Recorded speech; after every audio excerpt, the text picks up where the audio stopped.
আসসালামু আলাইকুম। সহজ রান্না থেকে আপনাদেরকে আবারও স্বাগত জানাচ্ছি। আজকে রান্না করব শুটকি মাছ। আপনারা অনেকেই শুটকি মাছ খেতে ভালোবাসেন, তাই ভাবলাম যে আজকে শুটকি মাছের একটা তরকারি রান্না করে আপনাদেরকে তাক লাগিয়ে দিই।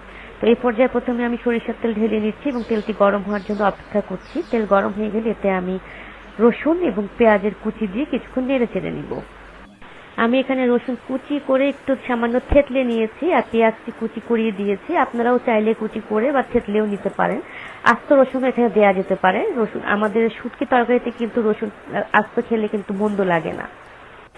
এবার গরম তেলে রসুন এবং পেঁয়াজ ততক্ষণ পর্যন্ত ভেজে নিই যতক্ষণ পর্যন্ত না রসুন এবং পেঁয়াজ বাদামি রং ধারণ করে। রসুন এবং পেঁয়াজ ভাজা হওয়া পর্যন্ত আপনাদের সবার কাছে আমার অনুরোধ থাকবে, আপনারা কে কোন জায়গা থেকে আমার এই ভিডিওটি দেখছেন, সহজ রান্নায় আপনারা আর কি কি রেসিপি দেখতে চান আমাকে কমেন্টসের মাধ্যমে অথবা ইনবক্সেও জানাতে পারেন।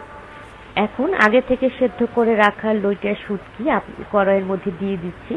আমি শুটকিটাকে আগে থেকেই পরিষ্কার করে তারপরে সেদ্ধ করে রেখেছি। তো এখন রসুন এবং পেঁয়াজের মাঝখানে সেদ্ধ করা শুটকিগুলো দিয়ে আবারও নেড়ে চেড়ে দিচ্ছি, ততক্ষণ পর্যন্ত নাড়বো যতক্ষণ পর্যন্ত না একটু ভাজা ভাজা হয়ে আসতেছে। এই পর্যায়ে দিয়ে দিচ্ছি 2 কাপ নরমাল পানি। আপনারা যদি শুটকি মাছ আগে থেকে সেদ্ধ করে না রাখেন সেক্ষেত্রে কিন্তু আপনারা গরম পানিও ব্যবহার করতে পারেন। তো যেহেতু আমি শুটকি মাছটা আগে থেকেই সেদ্ধ করে রেখেছিলাম সেক্ষেত্রে আমি নরমাল পানি দিয়ে নেড়ে চেড়ে আমি এই পর্যায়ে ব্যবহার করব হচ্ছে আদা এবং রসুন বাটা, লবণ, লাল মরিচের গুঁড়া, হলুদের গুঁড়া এবং ধনিয়া গুঁড়া।